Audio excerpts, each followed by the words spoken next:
Welcome back to the GCN Racing News Show. Coming up, the Vuelta a España is off to a chaotic start with monsoon-like weather conditions and even some unexpected night racing stealing the headlines. We've had a plethora of other racing though, with stage races in Scandinavia, Belgium, the Netherlands and Germany, and that's not even mentioning the Tour de l'Avenir. And the signings keep on rolling in. We'll bring you all the latest transfers too. That and more on this week's Racing News Show.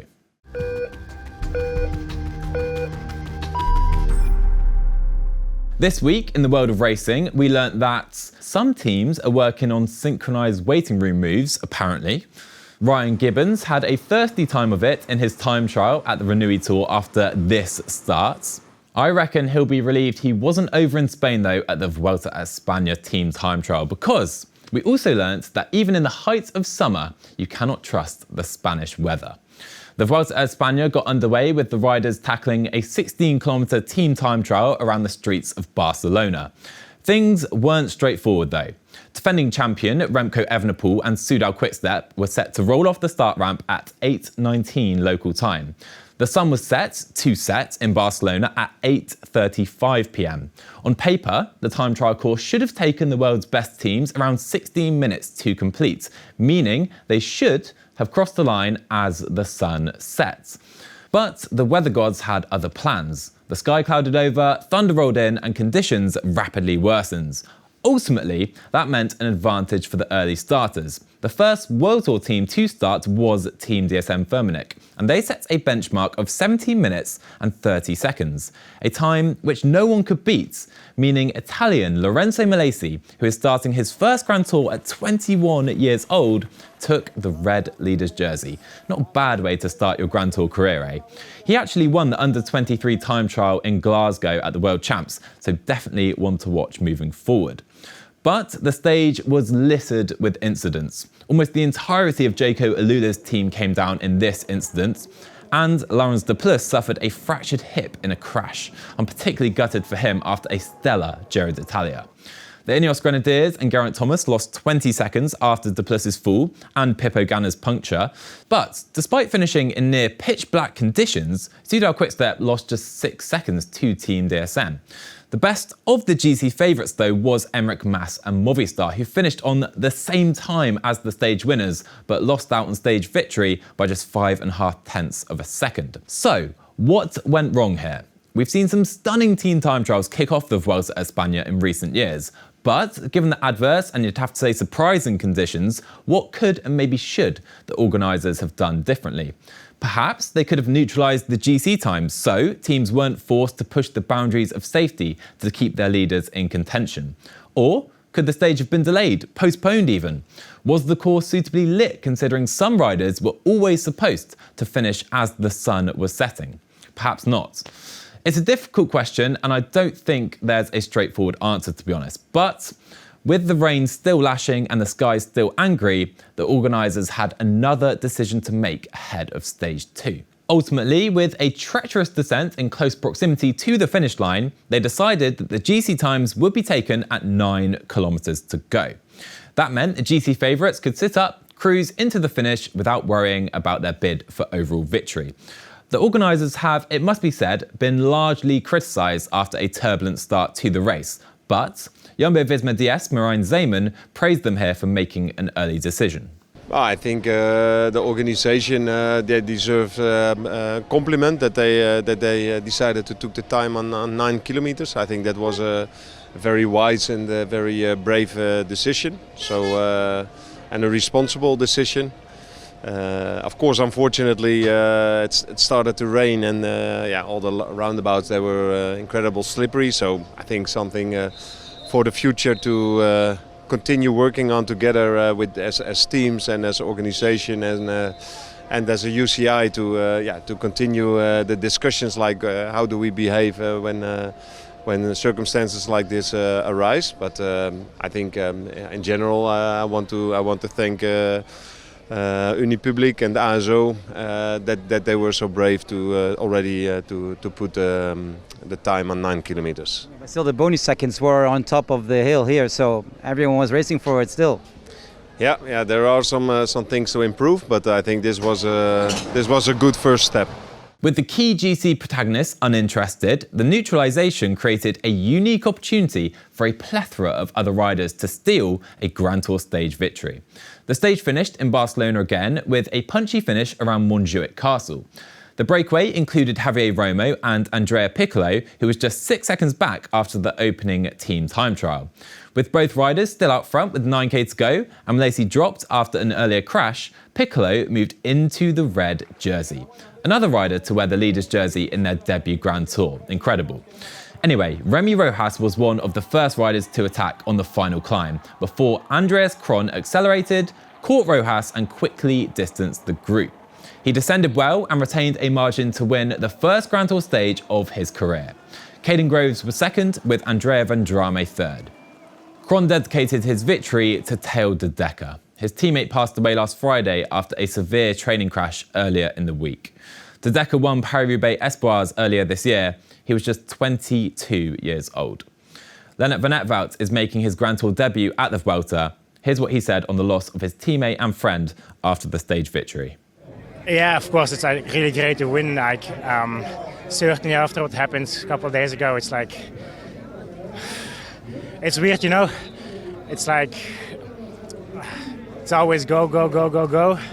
But yeah, today, of course, we're happy we won, but we also like want to take a moment to just think about what happened and yeah, just hope we don't forget as well. A cruel loss for the sport and an emotional victory for Lotto Destiny. Rest in peace, Theo. Stage 3 will have finished by the time you watch this, but is yet to take place at the time of recording. With the first mountains, it promises fireworks. Let me know in the comments if that was indeed the case. Moving on now though, the Renui Tour is in the books, which you may have known as the Benelux, Binkbank, or even the Eneco Tour in recent years. Jasper Philipsen again proved that he's surely the best sprinter in the world right now when he won Stage 1 ahead of Tim Merlier and Olav Koy. The time trial was next. 13 kilometres around Sluis set the scene for the first World Tour win, surely the first of many in the career of 19-year-old Josh Tarling. Less than 3 weeks after he was third at the Time Trial World Champs in Glasgow, only beaten by Evenepoel and Ganna, Tarling became the equal youngest ever winner of a World Tour level race. 19 years, 6 months and 9 days, exactly the same age as Evenepoel when he won the Klassiker San Sebastian in 2019. Tim Wellens, Yves Lampaert and Jesper Stuyven were second, third and fourth respectively, putting themselves into a great position to fight for the overall. Tarling was in the leader's jersey to start Stage 3, a jersey he would relinquish with a variety of iconic Flandrian climbs on the menu. Mike Teunissen hasn't won at the World Tour level since the opener at the 2019 Tour de France, but timed his move perfectly to outlast the elite group in the finale. UE would have been particularly disappointed there with both Mark Hirschi and Tim Wellens in the group, and Wellens finishing just a second behind. The sprinters were to the fore again on Stage 4, with Aussie Sam Welsford sprinting to victory. A morale-boosting result for sure versus top opposition after a somewhat lacklustre inaugural Tour de France for him. That meant Tim Wellens held a substantial 23-second lead with just one stage to go. A lead he would retain as Matej Mohoric went on to win the final stage. The stage was paused due to a rider protest actually, so the GC times were taken with 5 kilometres to go, meaning Wellens somewhat bizarrely was able to drop off the back of the group knowing he'd won the race. That's Wellens' third GC victory at the race after he won the then Eneco Tour back-to-back in 2014 and 2015. The race has actually changed names 3 times since his last win there. His record here is genuinely incredible. After those 2 victories, he was second in 2017, third in 2018 and 2019. He was then fourth in 2021 before winning it again this season. Elsewhere, Ilan van Wilder has become the youngest rider in 76 years to win the Deutschland Tour. That's his first ever pro win. You may remember he raised his arms too early in the Volta au Gave at the start of the year, with Magnus Cort slipping by him. Anyway, how did he do it?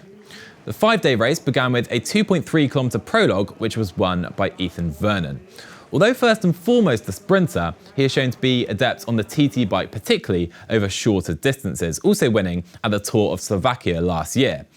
On to stage 2, a Pavel Sivakov attack with 8 kilometers to go drew Van Wilder out of the pack, with Felix Groschartner later joining the duo. Van Wilder was the fastest by some margin in the end though, winning the stage and claiming the lead of the race. The breakaway had their chance to shine next, and Gregor Mühlberger outlasted both his breakaway companions and the peloton to win in Winterberg, with the key GC protagonist holding position. Next up, a sprint in Essen, and despite good lead-out work by none other than Sam Bennett, Danny van Poppel only managed runners-up place, finishing behind young Estonian rider Madis Michels. That left one pancake-flat stage left to Bremen. Van Poppel snatched Pavel Sivakov's podium place away when he claimed 3 bonus seconds with 5k left. But this time, RV Decline of Tudor Pro Cycling was the fastest finisher, holding off Phil Bauhaus. We've also had the latest round of the Women's World Tour at the Tour of Scandinavia. Cecilie Uttrup Ludwig tried a late attack on stage 1, her birthday. The peloton though were not in a gift-giving mood, and she was caught with meters to go by Lorena Vibes and Elisa Balsamo. She wouldn't have to wait long though. She rode clear with Annemiek van Vleuten, Kim Kadzo and Greta Martorano on stage 2, but Uttrup Ludwig was the fastest in the group and won on the Nordfjell climb for the second year in succession. Vibes then demonstrated her ever-improving climbing skills once more to win stage 3 after a grueling final 1500 metres. Uttrup Ludwig finished third to claim 4 bonus seconds and extend her lead over Van Vleuten to 12 seconds. The big question, would that be enough with a 16.5 kilometre time trial looming? Well, no, because Van Vleuten was third on the day, with Uttrup Ludwig losing 29 seconds further behind in 17th place. Her FDJ Suez teammate Grace Brown did at least win the stage, her second time trial victory this year after she won at the Bretagne Tour. Now the gap was 17 seconds in Van Vleuten's favour, with 1 stage to go, and one final chance for Uttrup Ludwig. The riders endured absolutely atrocious conditions in the finish, but that didn't deter Cecilie. She attacked just after the Flamme Rouge, and her gap over the main bunch was increasing, with Van Vleuten forced to chase her down in the leader's yellow jersey. The Dane claimed her second stage of the race, but was the 5-second gap plus 10 bonus seconds enough to overhaul Van Vleuten? No, it was not. By just 2 seconds, Van Vleuten held on. A hugely dramatic finish, with the race's 2 main animators providing the entertainment all the way to the finish. Amber Crack finished third at 33 seconds for Jumbo-Visma. Isaac Del Toro, remember the name. That's because he's just won the Tour de l'Avenir. The race is often referred to as the baby Tour de France and is the chance for under-23s to show their talents to the world. Recent winners include Tadej Pogacar, Egan Bernal and David Gaudu. The Mexican is still just 19 years old, making him younger than all of those 3 when they won the race. In fact, the only rider younger than Del Toro to win the race was Kian Uterbrooks, who won it last year and is currently at the Vuelta at España. More proof that cycling is just getting younger and younger. His crowning moment came on stage 6 and the Col de la Loze, when he outlasted a courageous Matthew Riccatello, who you may remember performed particularly well at the Giro d'Italia this year. Riccatello had been leading, but fell to 4th place on the final stage as Del Toro moved into the race lead. Italians Giulio Pellizzari and Davide Piganzoli were 2nd and 3rd overall. They already ride at pro team level for Green Project Bardiani and Iolo Cometa, respectively. No such contract yet for Del Toro though. That will surely change in the coming days or maybe weeks after his victory here. It was a complete performance from the Mexican with 5 stage podiums, and he won the points and mountains jersey in addition to that of the race leader. Elsewhere, there were wins for Anders Foldager. He's on his way to Jaco Alula. Israel Premier Tech's Riley Pickrell won stage 2. Fabio Kristen of Q36.5 also won a stage, with Ivan Romeo of Movistar and EF Education Easy Post new signing Archie Ryan also winning a stage. So clearly, many top teams already invested in some of the world's brightest talent. We also learnt this week that Wout van Aert, rather unsurprisingly, is pretty good at gravel racing. He won the UCI Gravel Series race in Houffalize, Belgium on Saturday, finishing a whopping 9 minutes in front of Dan Suter and Paul Voss, who finished 2nd and 3rd. Paulina Royakkers won the women's race for Canyon SRAM. Coming up on GCN Plus this week, the Vuelta España continues, available live and on demand if you're in Europe or the Asia Pacific, excluding China, Japan and New Zealand. Some spicy stages coming up this week, I think it's fair to say. Personally, I've circled stage 8 on Saturday as a must-see, with the incredibly steep Zorre Ducati averaging almost 12% just before the finish line. The classic, LORIENT, AGGLOMÉRATION and BRETAGNE Classic take place in Plouay on Saturday and Sunday. They're available worldwide. Meanwhile, the Tour of Britain starts on Sunday and runs for 8 days. A star-studded start list there includes Wout van Aert, Tom Pidcock and Sam Bennett. We've also got the Maryland Classic worldwide on Sunday evening, with some big names competing, including Simon Yates, Mike Woods, and the Lidl-Trek duo Giulio Ciccone and Matthias Skjelmose, all in attendance. Away from the road now, the Super League Triathlon continues this weekend in Toulouse, and after last weekend's thriller in Pal Arensau, the Mountain Bike World Series heads to Ludenvielle for another round of downhill and enduro. All the World Series events are available worldwide, but some territory restrictions apply for triathlon. In other news, Alejandro Valverde has said that he will compete at the Gravel World Championships this year. Toon Aert's doping violation has been confirmed by the UCI this week after they were unable to establish how the illegal substance letrozole got into his body. A 2-year ban has been backdated to 16th February 2022 when he accepted his provisional suspension. He's eligible to race again in February 24. Arnaud Delis has extended with Lotto Destiny until the end of 2026. With Soudal Quickstep focusing more and more on stage races with Evenepoel, they must be hoping to fill the void as the Belgian Classics team to beat. Some quickfire transfer news now, yet another signing for Lidl-Trek, who must have about 90 riders on their roster for next season. Ryan Gibbons will make the move now from UAE Team Emirates. Lorenzo Fortunato is the latest rider to move away from Yolo Kometa. He's moving to Astana, Kazakhstan.